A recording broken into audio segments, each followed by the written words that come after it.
listen closely, because this is not an accident. You did not stumble here by chance. Something greater pulled you, whispered to you, carried you to this very moment. For there is a truth about abundance, hidden from the weary, yet revealed to the ready. And I say to you now, you are ready. You have been told that abundance is earned with sweat, with struggle, with endless grasping at the world's approval. But that was the lie. That was the shadow you were taught to worship. The true path is not in the clawing, not in the worrying, not in the endless race to prove yourself worthy. The true path begins in you. It begins in the silent throne of your own spirit. It begins when you rise up inside and remember who you are. For abundance is not a thing outside of you.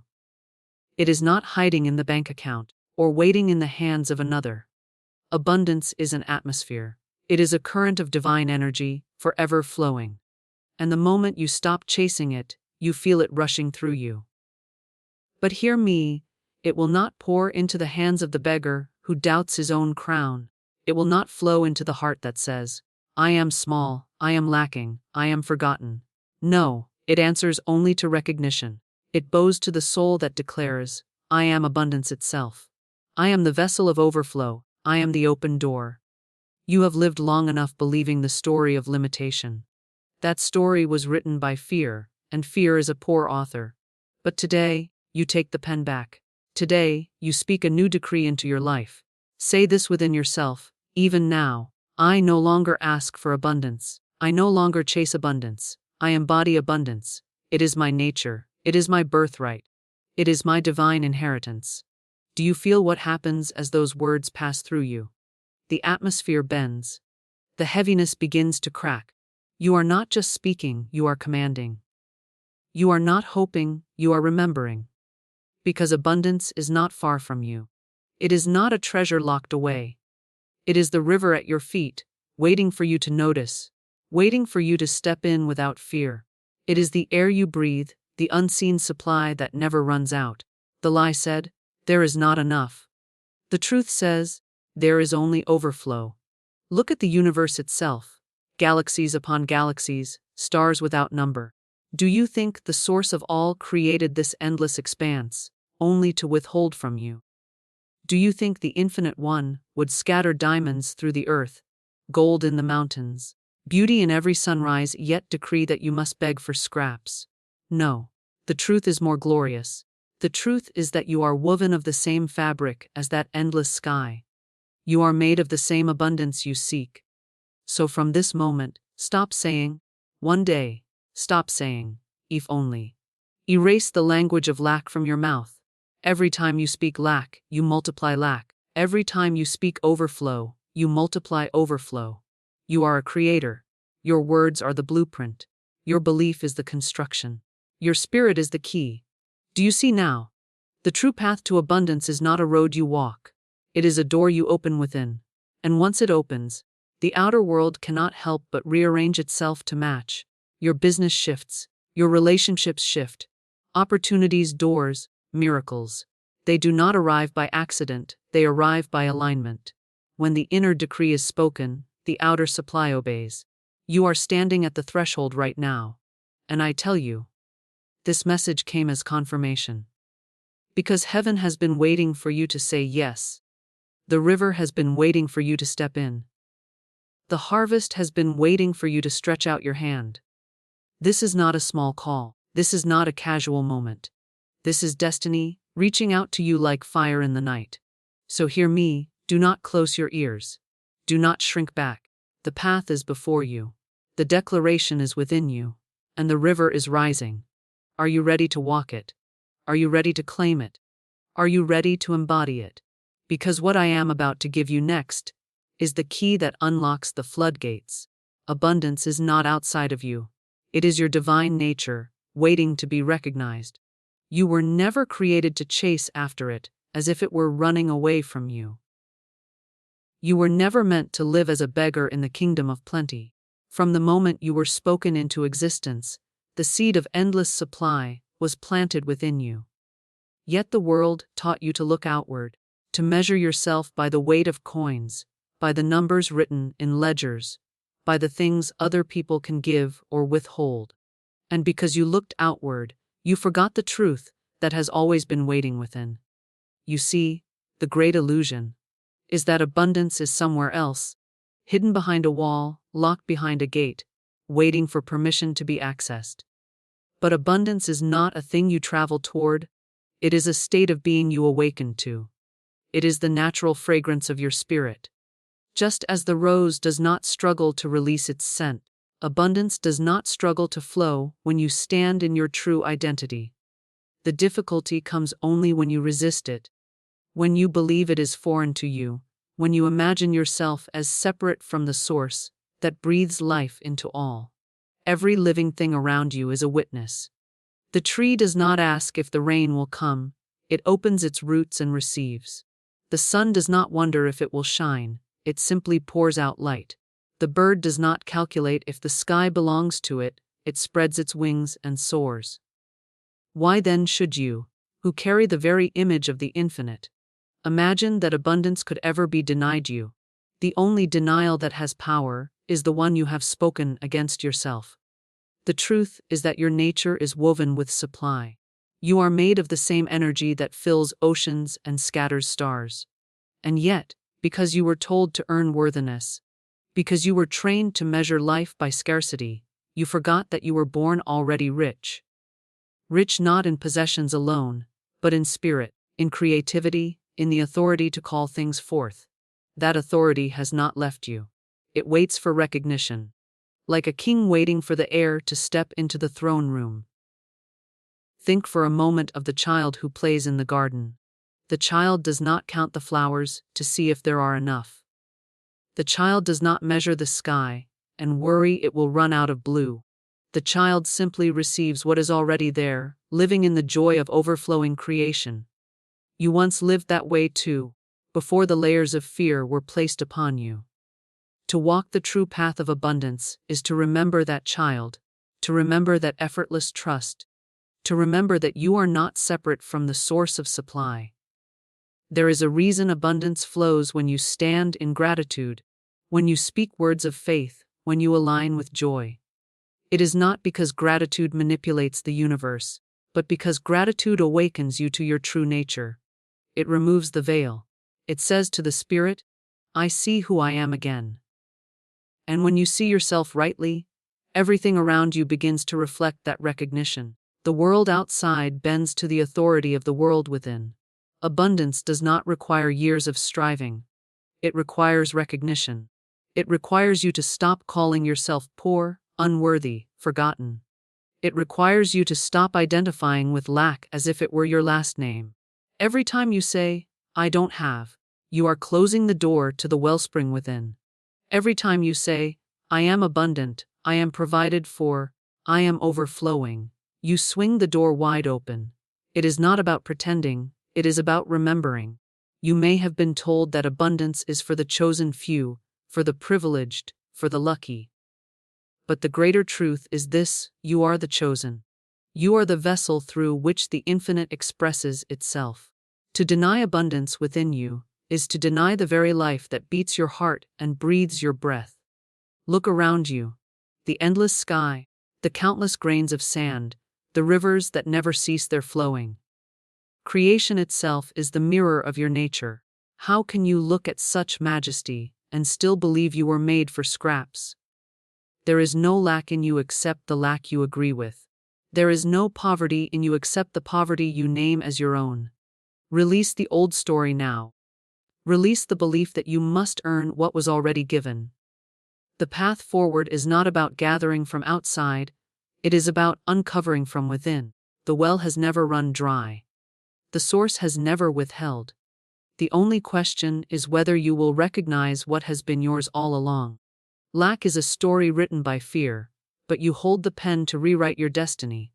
From the earliest days of your life, fear has been whispering into your ears, weaving tales that told you there was never enough, that you must fight, scramble, and prove yourself just to survive. Fear painted pictures of closed doors, of withheld blessings, of tables where there was no seat for you. And you believed those stories, not because they were truth, but because they were spoken with such persistence, repeated until they seemed like the fabric of reality itself. Yet the truth was never in the story of fear. The truth was always in the voice that fear tried to silence, the voice of your spirit, reminding you that you are not here to lack, but to overflow. Every day, you write upon the canvas of your life. Every thought is ink, every word is a stroke, every belief is a chapter.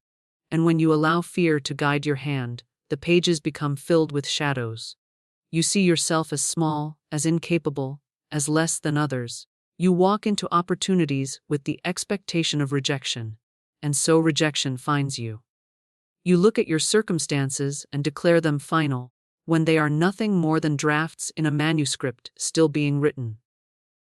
Fear tells you to accept lack as your portion, to settle for crumbs, when the feast was prepared for you from the beginning.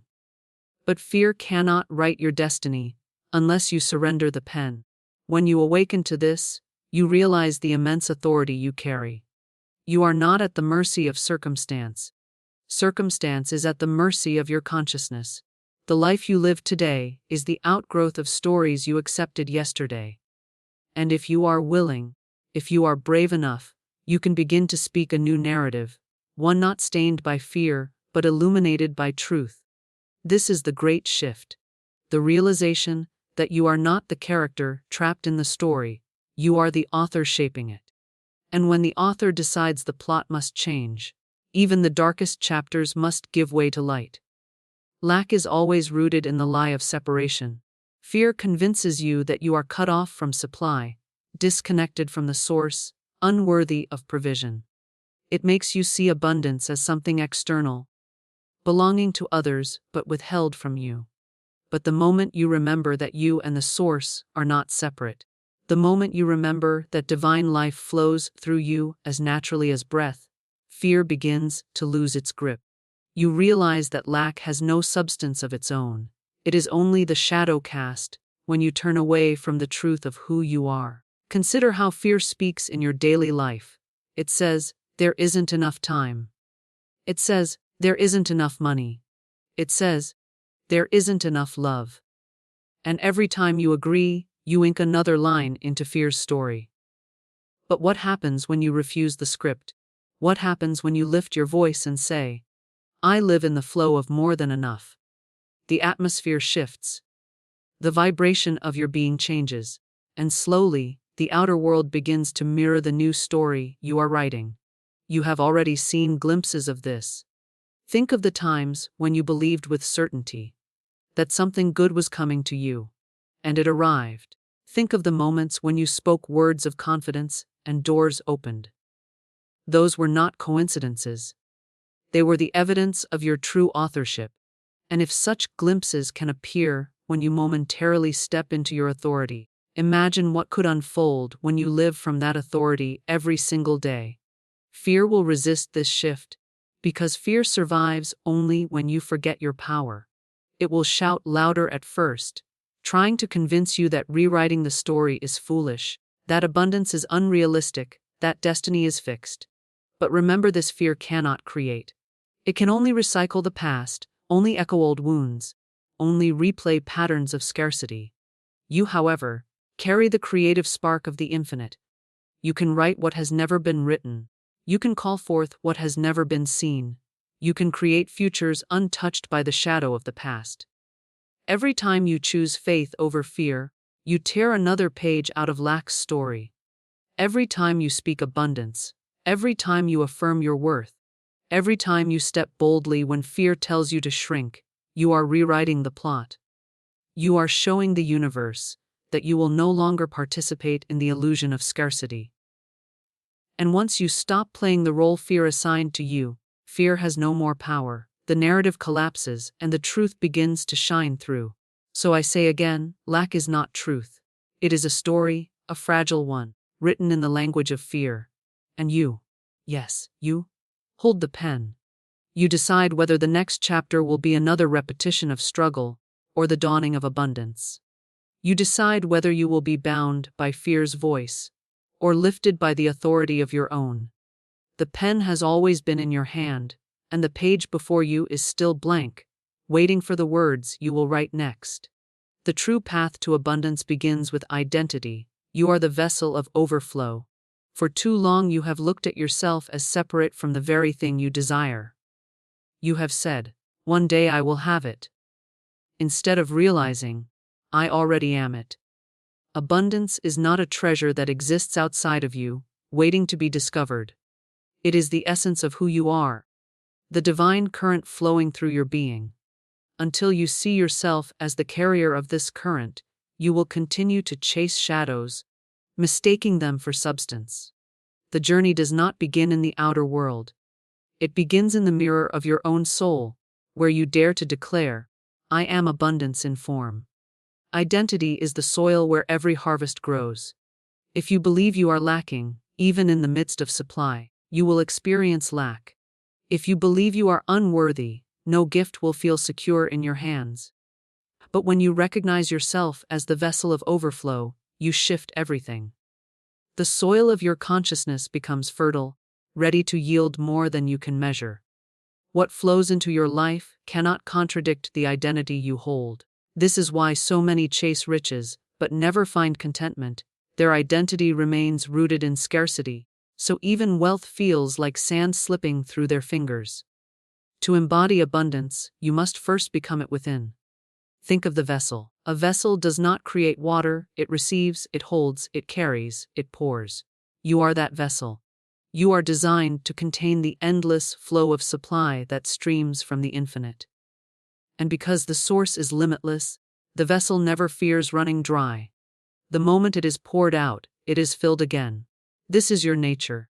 Yet fear and doubt have convinced you that you are a broken vessel, leaking, fragile, incapable of holding anything good. But that is not truth. The cracks you think disqualify you are the very places where light shines through. The very places where the Spirit proves that abundance is not about perfection, but about recognition. When you know yourself as the vessel of overflow, you stop striving to pull abundance from the outside. You no longer chase it, because you understand it is drawn through you. Like a magnet, your identity attracts its likeness. Scarcity cannot attach itself to one who knows they are overflow, because there is no agreement. Every belief, every thought, every declaration either reinforces or denies this truth. If you speak as one who lacks, you shrink the vessel. If you speak as one who overflows, you expand it. The world outside simply reflects the size of the vessel you believe yourself to be. Identity is not built by circumstances, it is revealed in spite of them. You may be surrounded by evidence of limitation, but that does not define you. Identity speaks louder than evidence. The seed does not look like the forest it contains, but the identity of the seed ensures the forest must come. You may see little today, but within you lies the code of abundance, the eternal instruction to multiply, increase, and overflow. And when you align your consciousness with that identity, circumstances must obey. They bend, they shift, they rearrange themselves to mirror what you know yourself to be. Consider how you speak about yourself each day. Do you say, "I never have enough. I am always behind. I cannot seem to catch up"? These are the confessions of one who has forgotten their true nature. Or do you say, "I am abundance in motion. I am the open door. I am the overflowing cup"? These words awaken the truth already written within you. They open the floodgates of recognition. They allow the vessel to carry what it was designed for. Every declaration is a stamp upon your identity, a reminder of whether you see yourself as empty or overflowing. The world may try to convince you otherwise. It may say you are only what you earn, only what you possess, only what you can prove. But identity is not built on possessions, it is built on essence. A king without a crown is still a king. A vessel without water is still a vessel, capable of being filled in an instant. The power lies not in what is seen, but in what is known. When you know yourself as the vessel of overflow, you stop fearing the seasons of emptiness, because you understand emptiness is never permanent. It is only the pause before the filling. You are not meant to grasp desperately at life. You are not meant to beg the world for crumbs. You are the vessel of overflow, designed to carry more than enough, designed to pour into others, designed to reveal the endless generosity of the source through your own existence. This is why true abundance cannot be hoarded, it is meant to flow. When you know your identity, you do not fear giving, because you know there is no end to what can flow through you. The more you pour, the more you are filled. The vessel is never diminished by its pouring, it is only proven by it. To walk the true path of abundance, you must return to yourself. You must stop asking the world to name you, and instead claim the name written within your spirit. You must see yourself as more than a seeker, more than a struggler, more than one waiting for permission. You are the vessel. You are the evidence of overflow. And the moment you awaken to this identity, everything that once felt impossible begins to bend in your direction, because the world has no choice but to respond to who you know yourself to be. Words are blueprints. Every declaration of lack builds walls, every declaration of overflow opens doors. Your mouth is the architect of your experience, and every sentence you release into the atmosphere begins constructing the life you walk in tomorrow. Many live as prisoners of their own speech, not realizing that the chains binding them are forged from their daily confessions. When you say, "I can't afford this, I never have enough, nothing works out for me," you are laying brick upon brick in the walls of limitation. Those words do not disappear after they are spoken, they echo into the unseen, shaping the very structure of your reality. The universe listens. The spirit within you listens. Every word carries frequency, and frequency builds form. What you declare is what you prepare. If your tongue constantly prophesies scarcity, then scarcity is summoned. If your tongue declares abundance, abundance responds like a faithful servant. This is the divine law woven into creation. Words create pathways. Words open or close doors. Words summon or repel. You cannot speak lack and expect overflow. You cannot declare fear and expect courage to arrive. You cannot consistently curse your life and expect it to blossom. Your words are seeds, and the soil of your spirit does not discriminate. It will grow whatever you plant. Plant weeds of doubt, and you will reap struggle. Plant seeds of faith, and you will reap miracles. The harvest is always consistent with the seed. Yet most people curse themselves daily without realizing it. They speak defeat casually, they echo fear unconsciously, and then they wonder why their life resembles a barren field. But once you understand this principle, you realize you have been carrying the blueprint of your destiny in your own mouth the entire time. Even the smallest declarations are powerful. Saying, "I never have enough time," creates a life of constant hurry and stress. Saying, "I am always overlooked," invites rejection again and again. But saying, "Everything I need comes to me with ease," opens doors you thought were locked. Saying, "I am seen, I am valued, I am chosen," creates alignment where before there was only striving. Words rearrange reality, and the reality you are living today is proof of what you have been speaking. Look at the ancient truths written across time. The power of the spoken word is recognized everywhere. Creation itself was born through words. Let there be, and there was. That same creative spark flows through you. Every "let there be" you speak builds the structure of your world. When you say, "Let there be peace in my home," you call peace to appear. When you say, "Let there be provision in my life," you align yourself with provision. But when you say, "Let there be struggle, let there be lack, let there be fear," whether knowingly or unknowingly, the echo responds. The law does not fail, it only obeys. This is why you must guard your tongue with vigilance.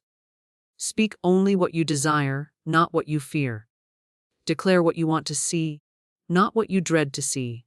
When you constantly rehearse problems, you multiply them. When you constantly affirm solutions, you summon them. Your words are not commentary, they are commands. Every sentence is an instruction to the universe, to your subconscious, to the atmosphere around you. Whether you know it or not, you are always prophesying your own future. Think of words as doorways. Each sentence you speak is a key turning in a lock. Some keys open gates into overflow, into peace, into miracles. Other keys lock you into cycles of scarcity and frustration. If you have been walking through closed corridors, ask yourself what you have been declaring. Are you locking yourself in with your own voice? Or are you unlocking the higher path with words of faith?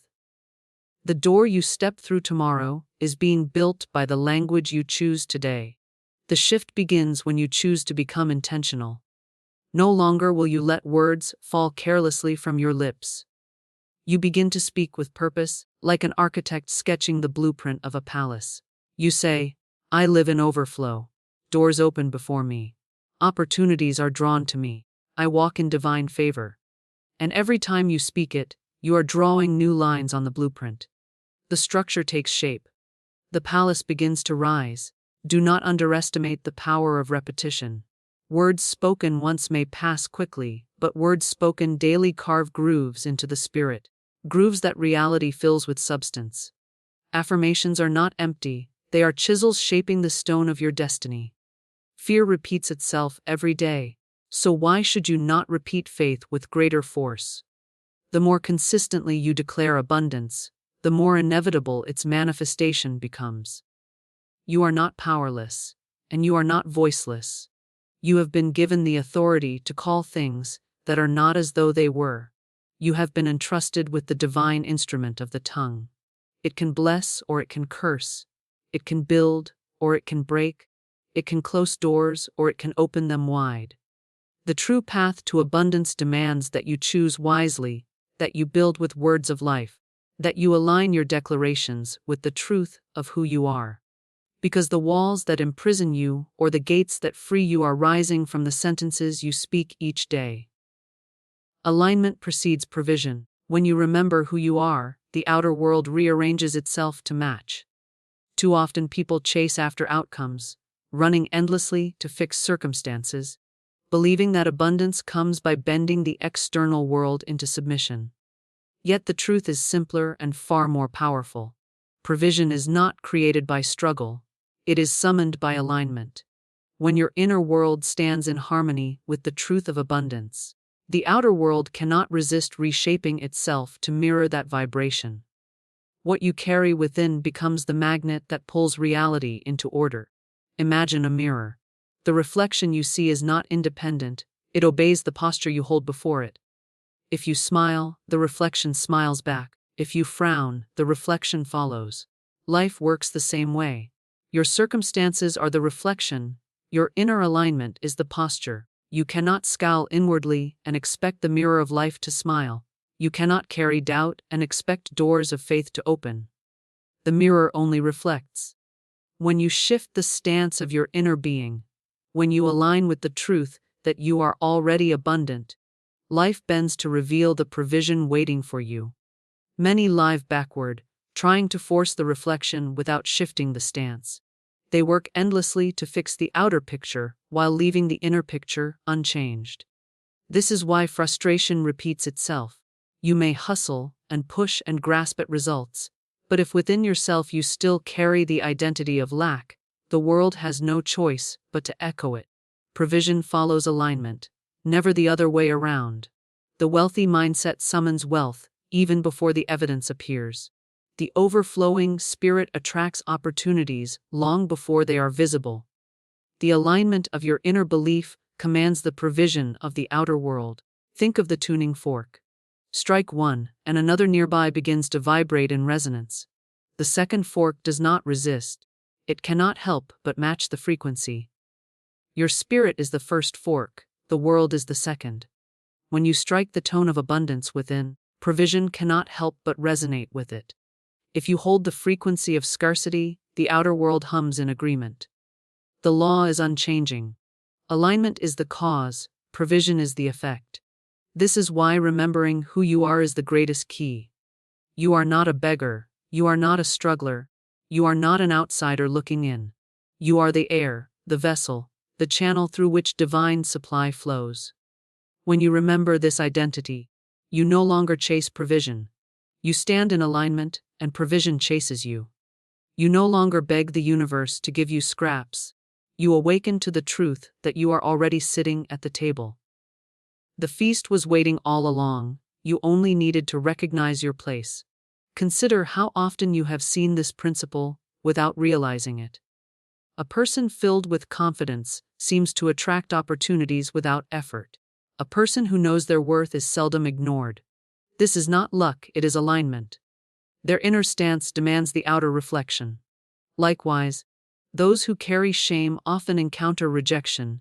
Those who believe in struggle find themselves always struggling. The outer world is simply answering to the frequency they carry within. The rearrangement is not magic, it is law. Provision is never withheld. It is like a river flowing endlessly, but you cannot receive from it if your vessel is turned upside down. Alignment is what positions the vessel upright, ready to be filled. The river is already moving, already available, already abundant. The only question is whether you are standing in recognition of who you are, or standing in the illusion of lack. Once you realign with your true nature, the flow rushes in effortlessly. This is why striving without alignment exhausts you. You can work night and day, yet without the inner agreement, the results slip away. But one moment of alignment shifts everything. When your identity and your declaration stand in unity with abundance, the smallest actions produce multiplied results. The alignment carries the weight. The provision follows like shadow follows light. You have seen glimpses of this power. Remember the times when you knew something belonged to you, and it appeared almost instantly. Remember the moments when you carried unshakable certainty, and doors opened without resistance. That was alignment at work. You did not force it. You remembered who you were, and the world responded accordingly. The more consistently you remain in that remembrance, the more natural provision becomes. It stops being a chase and becomes a flow. The outer world has always been plastic in the hands of your consciousness. It bends, it rearranges, it organizes itself to match the song of your spirit. This is why self-image is destiny. You can never consistently experience what you do not believe yourself to be. If you see yourself as lacking, lack persists. If you see yourself as overflowing, overflow persists. The mirror does not lie, it only reflects. To change the reflection, change the stance. To summon provision, align with your truth. When you remember who you are, when you speak from that remembrance, when you live as though it were already true, the outer world cannot help but obey. It is not a question of if, but when. It is not a question of possibility, but of alignment. And the moment alignment is restored, provision walks through the door, as though it had been waiting for you all along. The river of supply has been waiting for your yes. Abundance answers only to recognition, not desperation. Life itself is a flowing current, an endless stream of provision moving ceaselessly from the infinite source.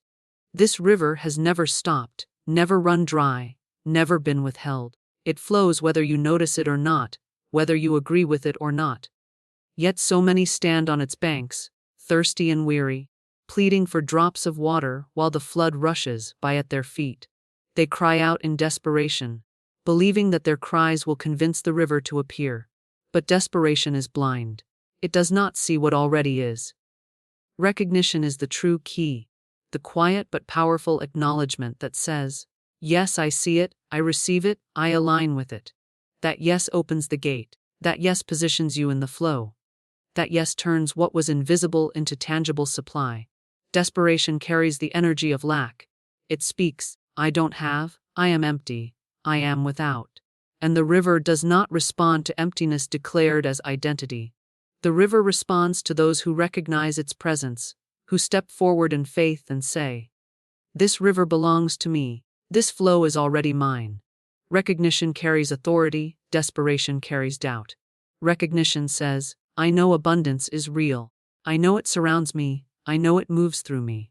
Desperation says, please, if only, maybe one day. One is the language of alignment. The other is the language of separation. The current answers only to alignment. Think of the sun. It shines every day without fail, pouring out warmth and light. You do not need to beg the sun to shine.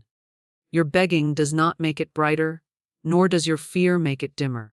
The only difference is whether you step out from the shadows to feel its rays, whether you open your eyes to see its brilliance. In the same way, the river of supply is constant, unchanging, forever generous.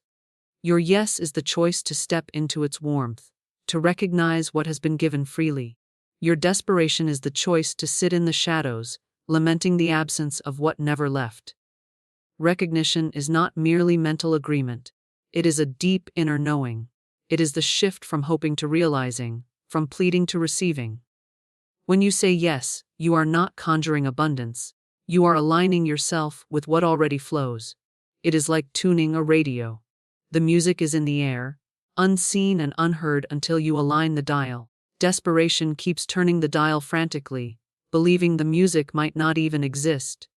Recognition tunes in with confidence, knowing the song is already playing. The river of supply has always been flowing, even in the moments when you felt abandoned. Every answered prayer, every unexpected blessing, every door that opened when you thought all was lost. Those were glimpses of the river breaking through your doubt. But imagine living not from glimpse to glimpse, but in constant recognition, constant flow, constant yes. Imagine no longer fearing that supply will run out, because you know the river cannot stop. Imagine walking into each day with the certainty that provision is already on its way to meet you. This is the power of recognition. Desperation clings, recognition releases. Desperation clutches at what it has, afraid it will vanish. Recognition gives freely, knowing that as soon as the vessel is poured out, it will be filled again. Desperation measures and hoards. Recognition expands and trusts. This is why generosity flows so naturally from those who recognize abundance. They do not fear loss, for they understand the river is endless. The act of giving is not sacrifice, it is agreement with the current. And the more they pour, the more the river rushes to fill them again. Your yes is more than a word. It is a posture. It is the way you see yourself, the way you expect life to meet you, the way you step into opportunities. Yes says, I am ready. Yes says, I am worthy. Yes says, I trust the flow. Without yes, the river remains at your feet, waiting, untouched, unacknowledged. With yes, the water rises, the current carries you, and you find yourself moving effortlessly into provision you could never have orchestrated on your own. Consider the times when you finally released fear and simply said yes. Perhaps it was stepping into a new path, taking a chance, trusting an inner nudge. And what happened? Doors opened, resources appeared, support showed up. That was not coincidence. That was the river responding to recognition. Life cannot resist a confident yes. It rushes to meet the soul who knows. The truth is, abundance is impartial. It does not withhold itself. The river is not punishing you, not testing you, not deciding who is worthy. It is simply waiting for you to see, to believe, to agree. Waiting for you to drop the desperate cries that say, I don't have, and instead lift the recognition that says, I already do.